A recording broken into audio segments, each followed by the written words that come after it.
소식 전하겠습니다. 오늘도 복된 하루 되시고요. 이번 한 주간도 우리 주님 안에서 힘을 얻고 승리하는 우리 모든 성도님들 되시기를 축복합니다. 우리 새벽 예배, 금요 기도회 우리 마음과 정성을 다해서 우리 또 기도해야 될 때에 함께 많이 참여해 주시기를 바랍니다.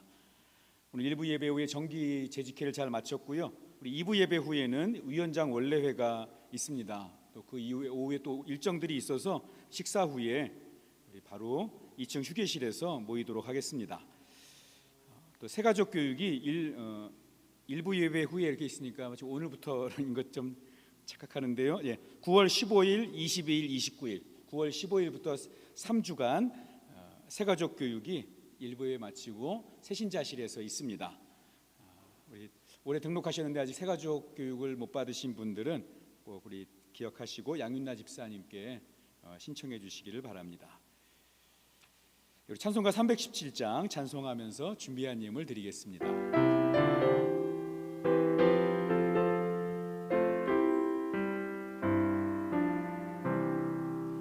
내 주 예수 주신 은혜 한없건만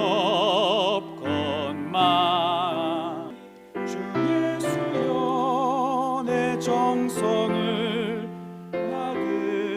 받으소서.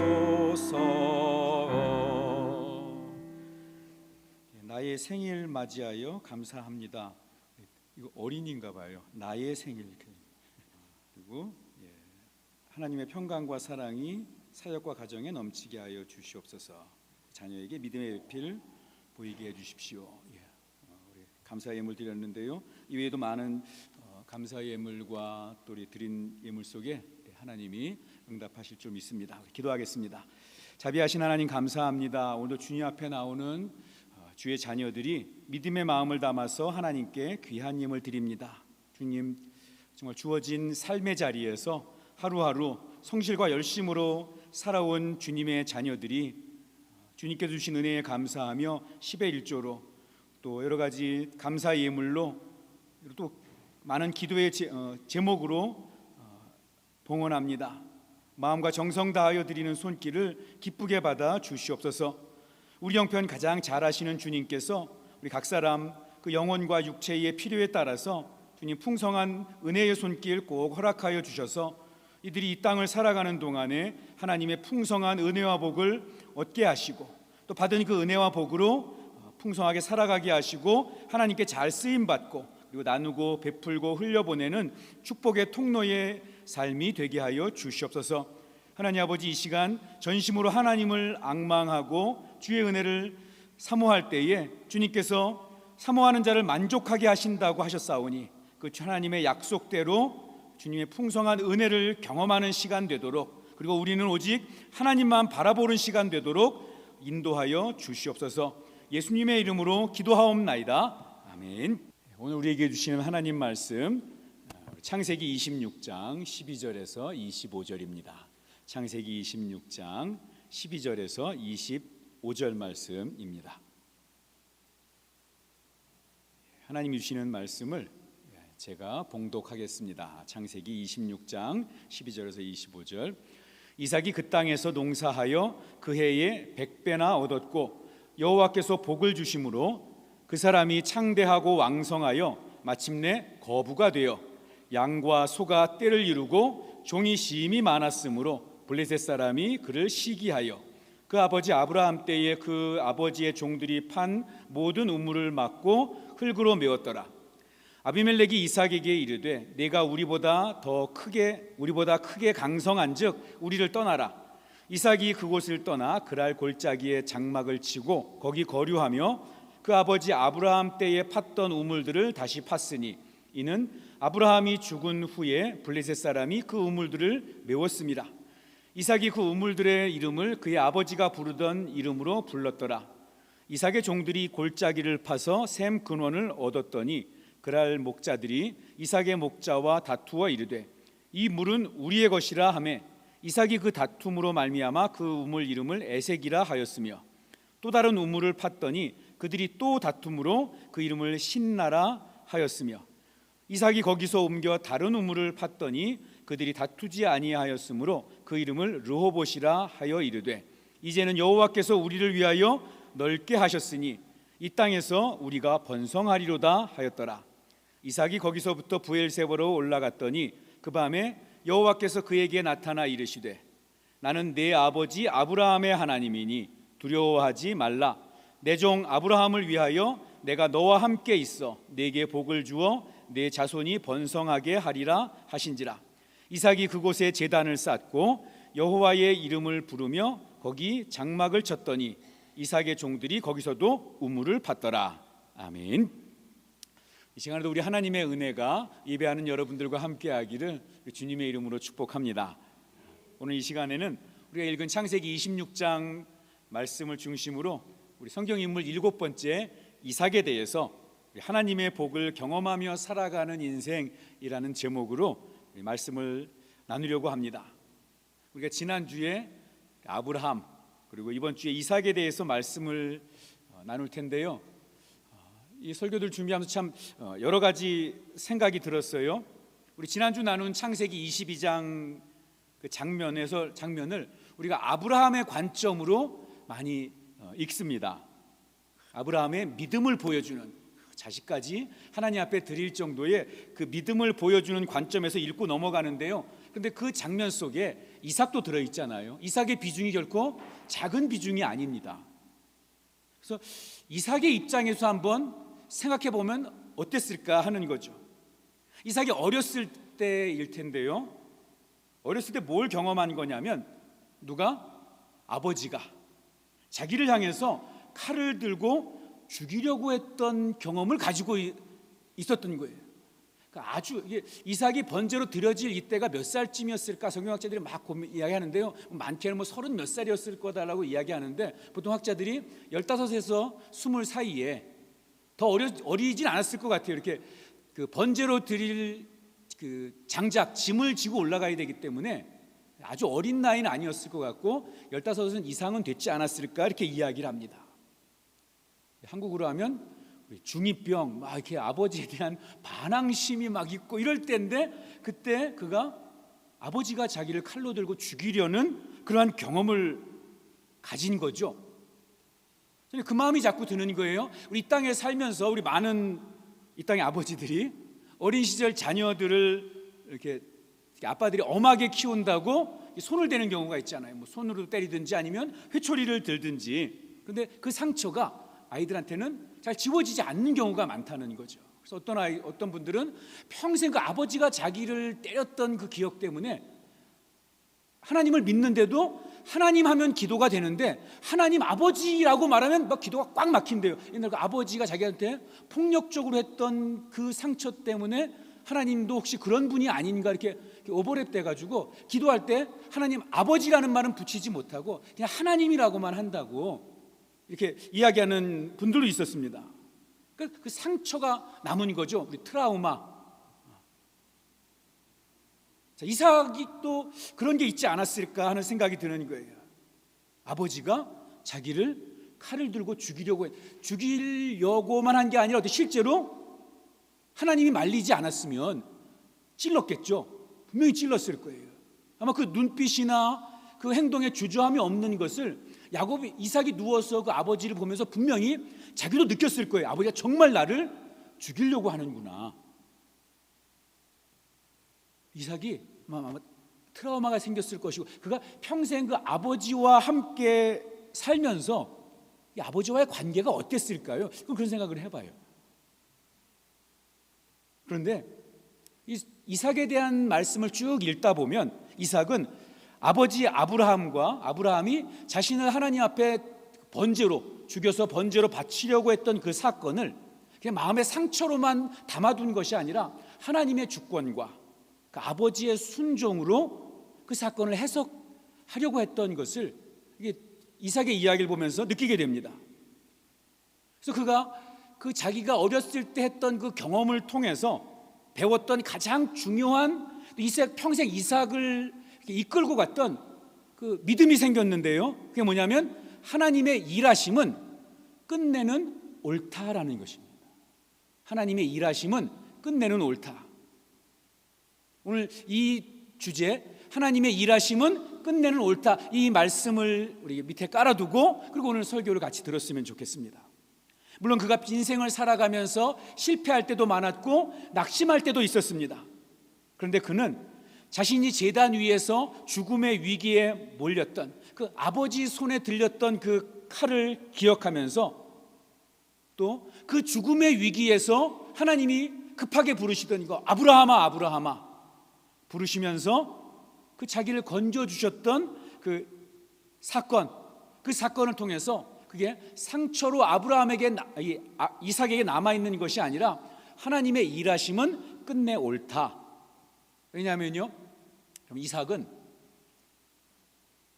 어릴 때 굉장히 부담스러운 인생을 살았을 것 같아요. 자, 여러분 어떻게 태어나셨어요, 세상에? 요 분위기, 목사님 그냥 태어났죠. 그냥 뭐 엄마 아빠 밑에서 태어나고 그냥 우리 다 그렇게 생각해요. 근데 이삭은 아니에요. 어때요? 최소한 이삭은 뭐 우리 중에도 그런 분이 있을 수 있지만 이삭은 25년 전에 갈대아 우르에서 살다가 하나님이 내가 너한테 아들 줄게, 그 약속을 25년 동안 그가 간직하다가 아브라함 100세 때 낳은 거잖아요. 그리고 아들을 얻었어요. 이삭이 태어나자마자 말귀도 못 알아들 때부터 엄마 아빠 그 얘기했을 거야. 야, 너는 25년 전에 하나님이 약속 주셔서 그렇게 태어난 아이야. 너는 앞으로 너를 통해서 하나님이 큰 민족을 분명히 이루어 주실 거야. 그 얘기를 어릴 때도 얼마나 귀에 못이 박히도록 들었겠습니까?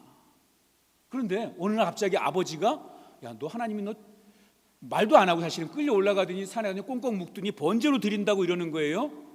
그리고 아버지가 정말로 자기를 죽이려고 칼을 들고 내리치려고 합니다.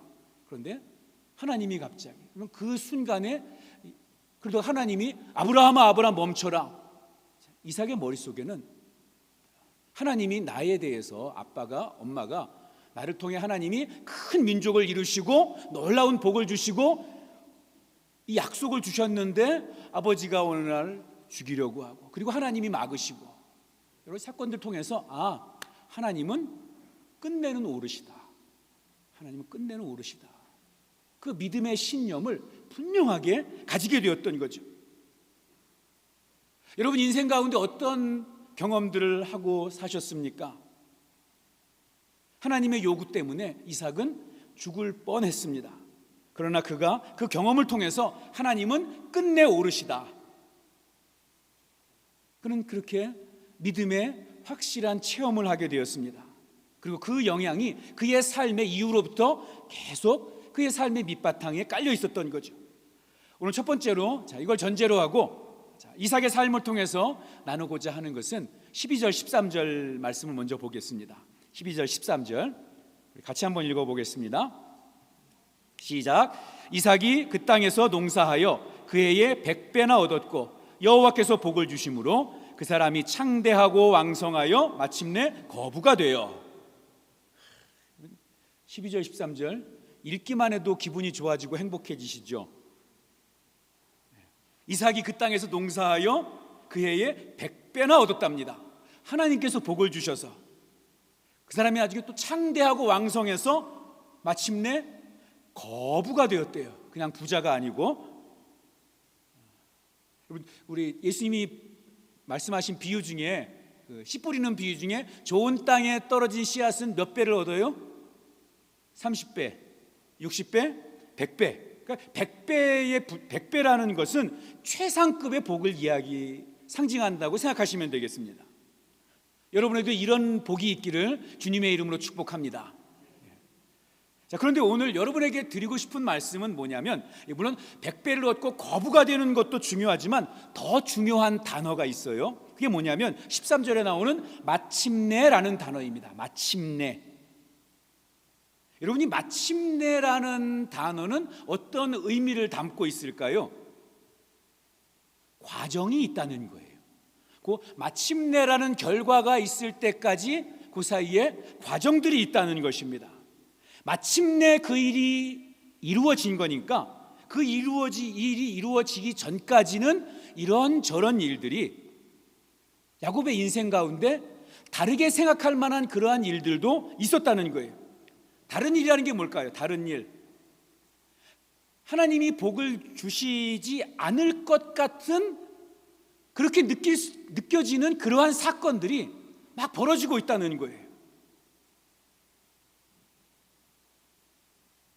하나님이 나에게 창대하게 복을 주실 것 같지 않은 그러한 일들, 내 인생은 어쩌면 하나님께 버림받은 건 아닐까라고 생각할 그런 느낌을 가져다 주는 그러한 사건들, 혹은 우리 가정이 더 이상은 이제 회복이 안 될 것 같고 이대로 이제 끝날 것 같은, 그렇게 느껴지는 그러한 징조들, 그러한 일들이 이 마침내라는 단어가 오기 전까지 그러한 일들이 이삭의 삶에도 또 우리 삶 가운데 나타나고 보여질 수가 있다는 것입니다.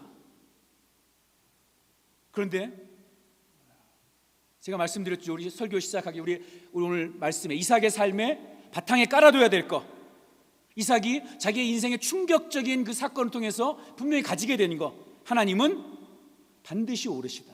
하나님은 끝내 오르시다. 그래서 그의 인생 가운데 그가 여러 가지 다르게 생각할 수 있는 사건들이, 상황들이, 문제들이 벌어졌지만, 근데 그는 그 시간들 속에서도 하나님을 신뢰하고, 하나님은 끝내 오르시고, 하나님은 끝내 하나님이 하신 약속과 말씀을 이루어 주신다는 그러한 마음을 가지고 있었던 거죠. 그걸 오늘 13절에서 이렇게 표현해 주고 있어요. 그 사람이 창대하고 왕성하여 어떻게 돼요? 마침내 거부가 되었다.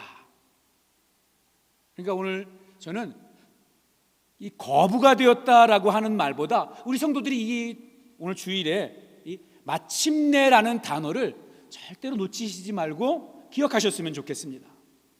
그래, 하나님이 그 하나님의 때가 되면, 하나님의 시간이 되면 마침내 하나님께서 나를 향해 계획하신, 마침내 하나님께서 우리 자녀들을 향해서 계획하신, 마침내 하나님께서 우리 교회를 향해서 계획하신 그 하나님의 뜻이 이루어질 거야. 하나님은 끝내 오르시니까. 이 고백을, 이 믿음의 고백을 저와 여러분이 갖게 되기를 주님의 이름으로 축복합니다. 사랑하는 여러분, 우리보다 하나님이 오르시다는 것을 믿으시기 바랍니다. 우리의 계획보다 하나님의 계획이 더 놀랍다는 것을 기억하시기 바랍니다. 때로는 우리 자녀들을 보면서 안타까움이 있을 수 있고, 내 그 생업들을, 내 사업, 삶의 현장을 보면서 불안함이 있을 수도 있겠지만, 하나님이 끝내 오르시고, 하나님은 끝내 하나님의 약속을 이루신다는 것을 믿으시고 하나님을 끝내 신뢰할 수 있기를 바랍니다. 그 하나님과 함께 있을 때 그 하나님이 마침내 우리를 복되게 하실 것입니다. 그 믿음을 가지시길 바랍니다. 자, 두 번째로 여러분과 함께 나누고 싶은 말씀은 이거예요. 자, 그렇게 복을 받은 이삭이 거부가 되었는데 이제 그의 삶에 근데 아주 안타까운, 아니 위태로운 상황들이 찾아옵니다. 14절부터 22절까지의 내용인데요. 그게 뭐냐면 하나님의 큰 복을 받았는데, 하나님께 복을 받으니까 주변에 있던 사람들, 우리 블레셋 사람들인데요, 블레셋 사람들이 이 복받은 이삭을 시기하고 질투하기 시작합니다. 갈등이 생겨요.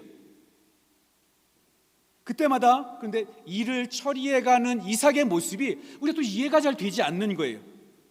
자, 우물을 파고, 그 당시에는 이제 그 이삭은 목축을 하는 사람이니까 양과 소를 키우는데 뭐 풀도 먹어야 되지만 더 중요한 물을 먹어야 되잖아요. 근데 광야지대다 보니까 이 우물을 가지고 있는 것이 굉장히 큰 사업 미천입니다.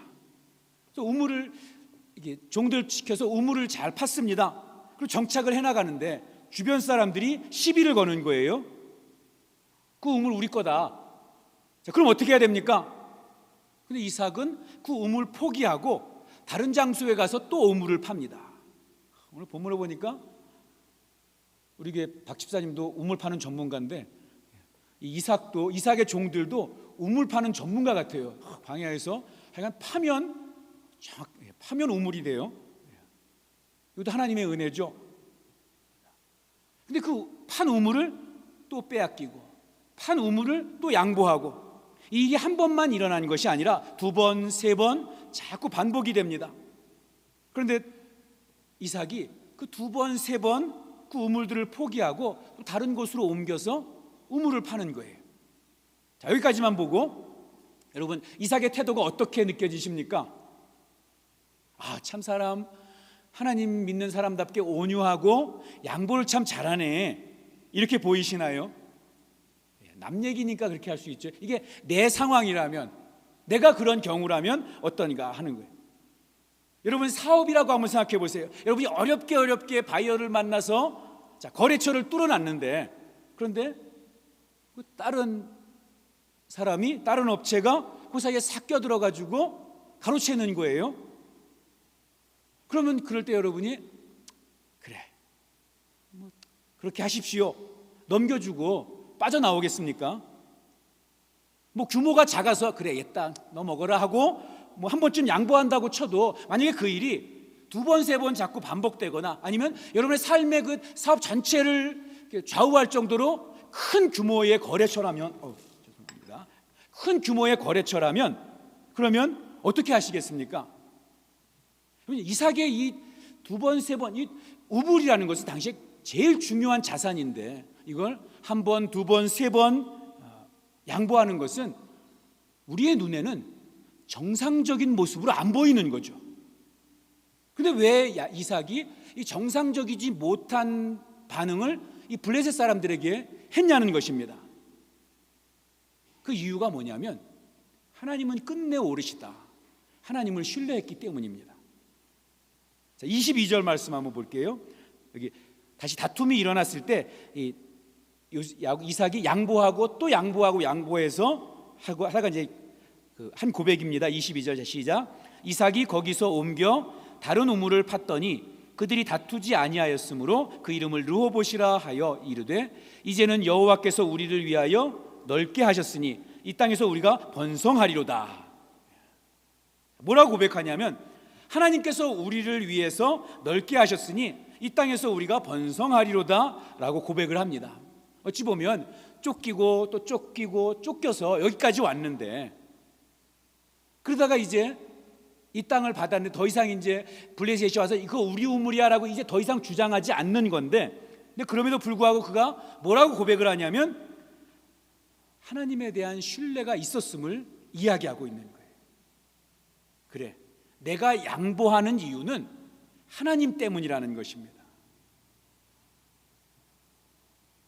이 우물이 내게 복이 아니라, 우리 우물 잘 파는 종들이 파낸 이 우물 때문에 내가 하나님의 복을 받게 된 것이 아니라,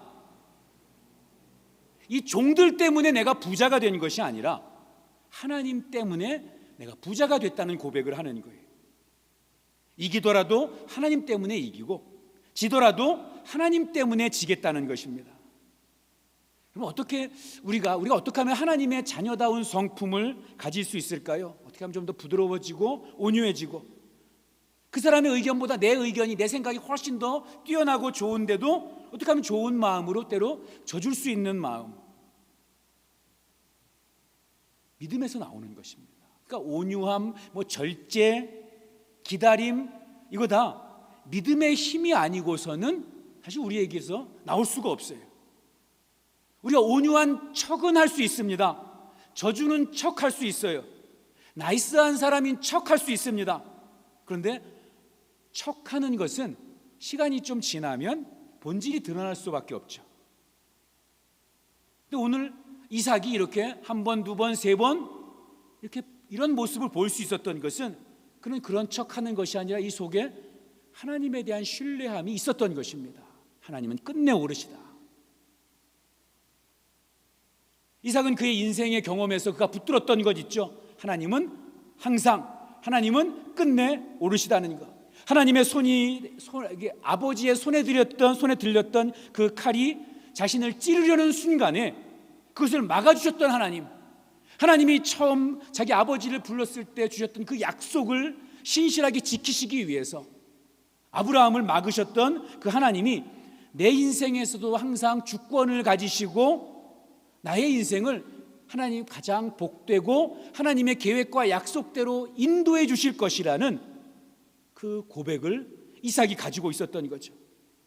그래서 비록 그 자기는 블레셋 사람들과 그 믿지 않는 사람들과 싸워 이겨서 내가 그 우물을 차지하느니 하나님의 방법대로 하나님이 복의 근원임을 인정하고 하나님의 방법을 따라가겠다는 것입니다. 그랬을 때 하나님이 주신 말씀이 놀라워요. 23절부터 25절인데요, 제가 읽어드리겠습니다.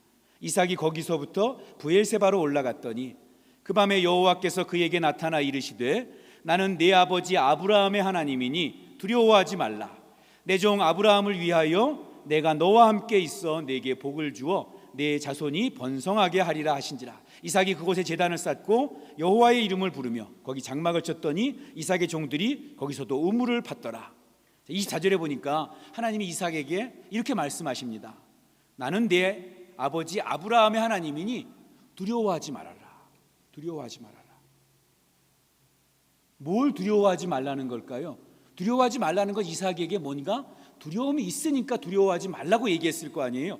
자, 저는 그 윗구절들이 생각이 나는 거예요. 앞에 읽었던 것들. 아브라함의 아들 이삭도 우물을 옮길 때마다 두려움이 있었던 거예요. 그 우물 양보하고 갈 때마다 불안함이 있었던 거죠. 이러다가 망하는 거 아니야? 옮겨갔는데 거기서 우물을 못 파면 어떡하지? 하나님이 항상 옳으시다는 생각은 내가 가지고 있지만 이렇게 계속 양보하다가 물러나다가 결국 내가 지는 거 아닐까? 망하는 거 아닐까? 이런 두려움이 때때로 이삭의 마음속에도 찾아왔다는 것입니다. 이런 두려움은요, 이삭에게뿐만 아니라 이 시대의 믿음의 삶을 사는 저와 여러분에게도 찾아오는 두려움입니다. 우리는 믿음으로 살고 싶잖아요.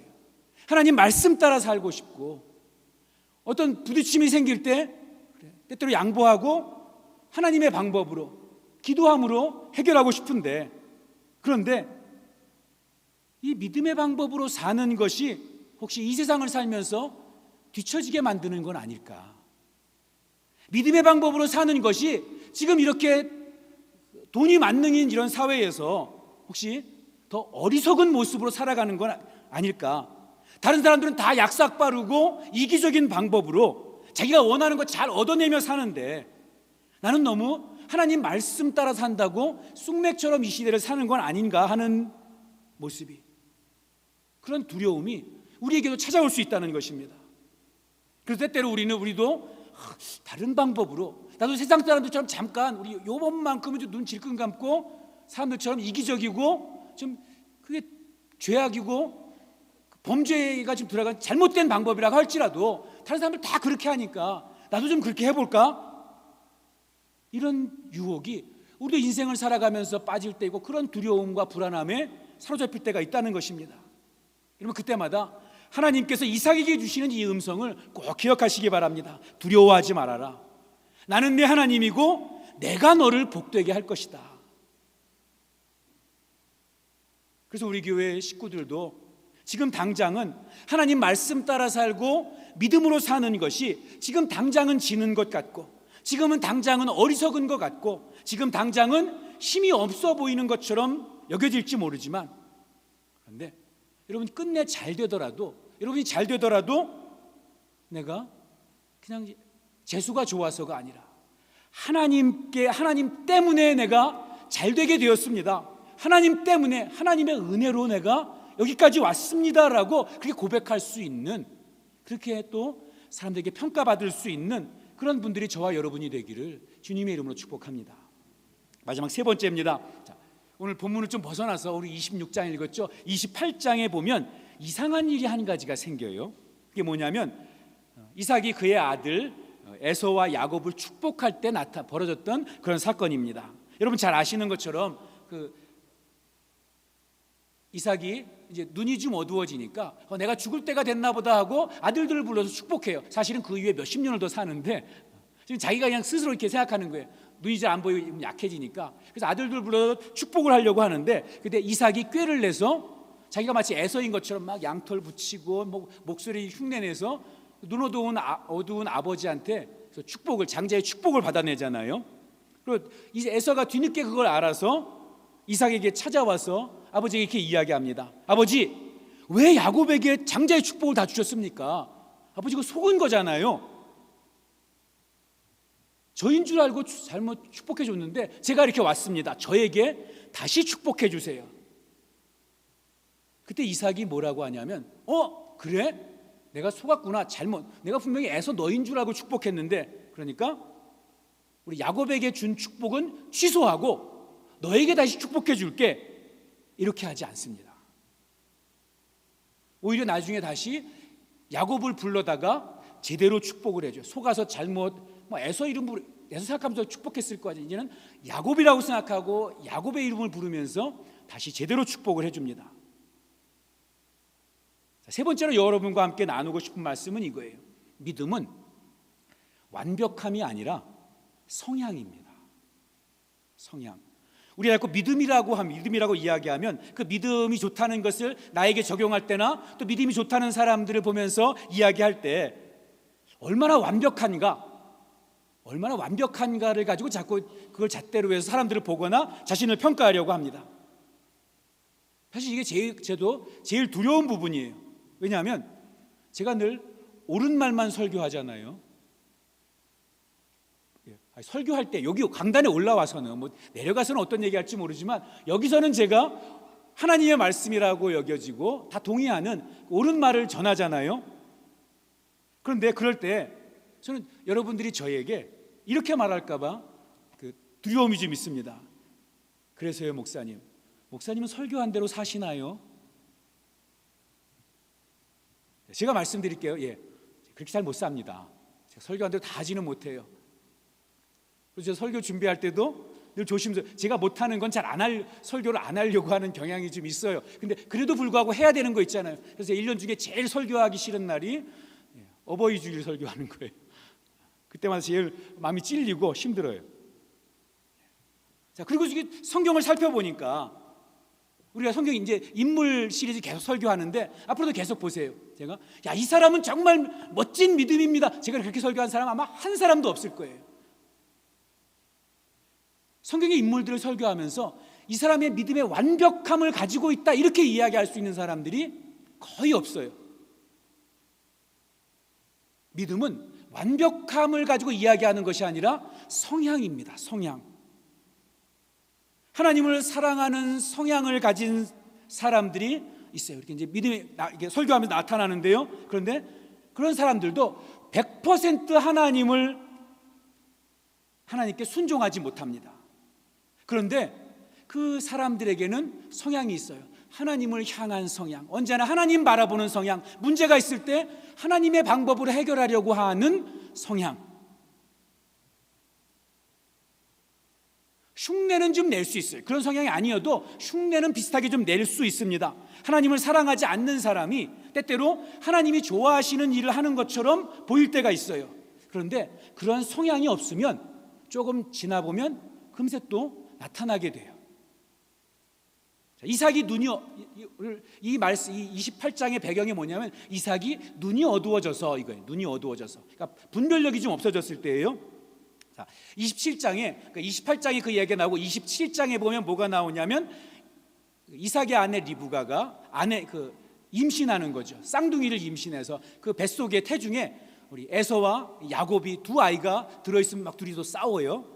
그때 하나님이 뭐라고 말씀하시냐면 두 아이들 중에 작은 자를 내가 택했다. 큰 자가 작은 자를 섬기게 될 거다. 이렇게 말씀하십니다. 하나님이 주권적으로 이 태어나서 뭘 한 게 아닌데 주권적으로 작은 자, 그러니까 야곱이죠. 동생 야곱을 하나님께서 택하셨다고 이렇게 말씀하시는 거예요. 이해는 되지 않습니다. 이삭의 입장에서는 이해가 되지 않는 거예요. 왜 하나님께서 에서를 버리고 야곱을 택하셨을까? 여러분, 순종이 어려운 이유가 바로 이것입니다. 순종은 이해가 되지 않는데 하나님을 따라올 것을 요구해요. 우리는 이해가 되면 따라가려고 합니다. 이해가 돼서 따라가는 것은 쉬워요. 여러분, 아브라함 생각해 보세요. 아들 이삭을 제물로 죽이라는 그 말이 이해가 되나요? 그냥 자식 죽여서 바쳐, 이것도 이해가 안 되는데 이삭에게 걸려있는 하나님의 약속이 있잖아요. 이 아이를 통해서 큰 민족을 이루게 해주겠다. 죽으면 무슨 소용이에요? 그러니까 아무리 생각해봐도 이해가 되지 않는 거예요. 그런데 아브라함이 순종합니다. 따라가요. 왜요? 그 말씀을 하신 분이 하나님이시기 때문에, 이해가 돼서 자식을 죽이려고 한 게 아니라 그 말씀을 하나님께서 하셨기 때문에 따라가는 거예요. 왜 바다를 향해서 손을 내밀라 그러는지 모세는 이해가 안 돼요. 지금 당장 쫓아와서 죽게 됐는데, 저 홍해에 다 빠져 죽게 생겼는데 손을 내밀래요. 이해가 안 돼요. 그런데 하나님이 내밀라고 하시니까 내미는 거예요. 왜 여리고성을 뺑뺑 돌라고 하는지 도무지 이해가 안 돼요. 어떻게 이걸 가지고 전 성을 무너뜨리나 이해가 안 되는데 하나님이 말씀하시니까 따라가는 거예요. 하나님이 말씀하시니까. 아직은 이해가 안 되지만 하나님이 말씀하셨기 때문에 따라가는 거, 그게 순종인 거죠. 여러분, 이해를 하고 나서 순종하는 것은 어찌 보면 하나님께 순종하는 게 아닙니다. 내 이해력에게 순종하는 거죠. 자, 어떤 아버지가 아들에게 일을 시킵니다. 근데 아들이 생각하기에 자기 머리가 이해가 안 되는 거예요. 그리고 안 하겠습니다. 이건 불순종이죠. 그런데 그 아버지가 또 이번에는 아들한테 어떤 일을 시켰는데 아들이 생각해보니까 이해가 돼요. 그 일이 필요해요. 그래서 했습니다. 이건 순종인가요? 이것도 순종이 아닌 거예요. 왠지 아십니까? 내가 이해가 돼서 내 판단대로 행동한 거지, 그건 순종이 아닙니다. 또 이해가 안 되면 이 아들은 아버지가 한 얘기 안 따라갈 게 뻔하잖아요. 하나님이 왜 야곱을 선택하셨는가? 우리 입장, 요즘 같은 시대에는 야곱이 할 수도 있지. 근데 그 당시에는 장자가 아버지의 축복을 이어가는 것이 마치 우리가 밥 먹고 숨 쉬는 것처럼 당연히 상식이었어요.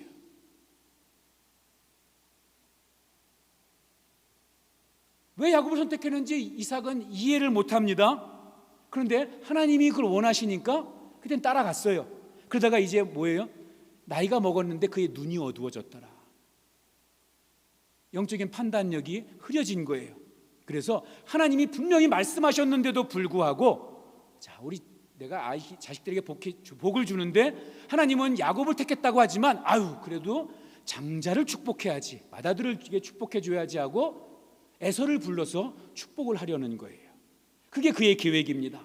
그래서 에서를 축복하려고 하는데 하나님은 끝내 무슨 방법을 쓰든지 누구를 축복해요?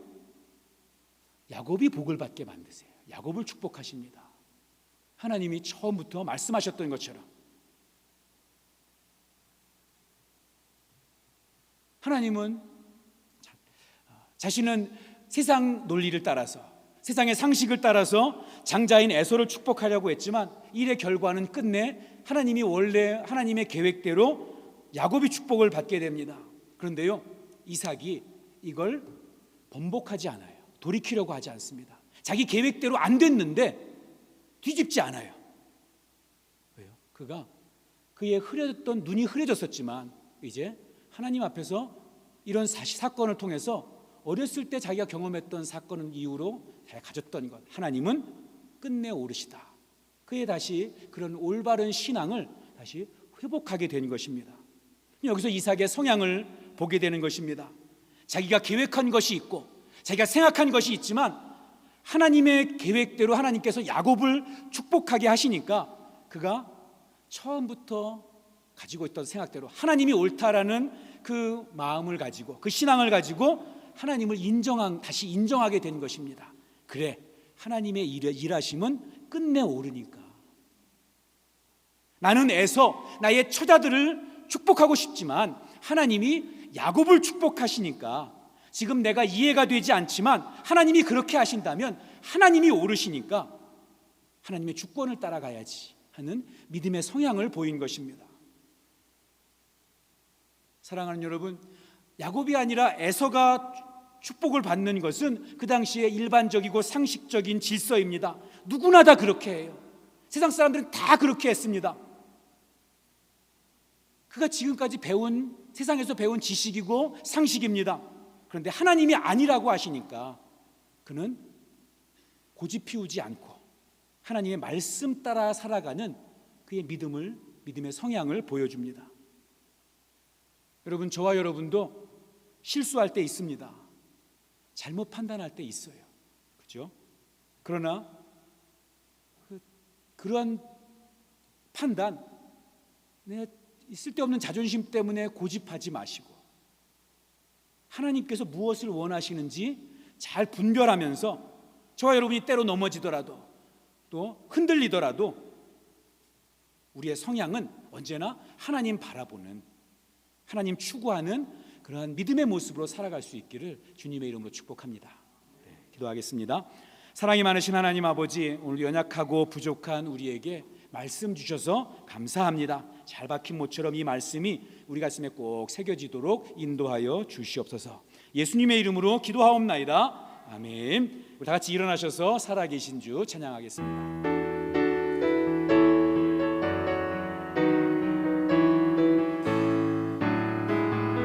주 하나님 독생자 예수 날 위하여 오시었네. 내 모든 죄 다 사하시고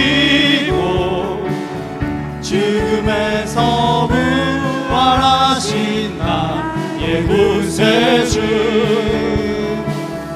살아계신 주 나의 참된 소망, 걱정 의심 전혀 없네. 사랑의 주 내 갈 길이 너하니 내 모든 삶의 기쁨 늘 충만하네. 살아계신 주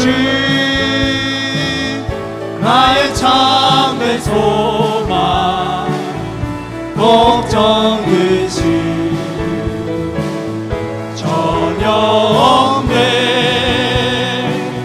사랑의 주 내 갈 길 인도하니 내 모든 삶의 기쁨 늘 충만하네. 우리에게 생명 주시고 풍성하게 하시는 예수 그리스도의 은혜와 우리에게 복주기 원하시는 하나님 아버지의 크신 사랑과 보혜사 성령님의 함께 하시고 역사하심이 완벽한 믿음은 아닐지라도 하나님은 끝내 오르시다라는 그런 믿음의 성향으로 살아가기를 소원하는 주님의 사람들과 이분들의 가정과 일터 위에, 과테말라 사랑의 교회 위에, 땅끝에서 복음 전하는 선교사들 위에 꼭 함께해 주시기를 간절히 축원하옵나이다. 아멘.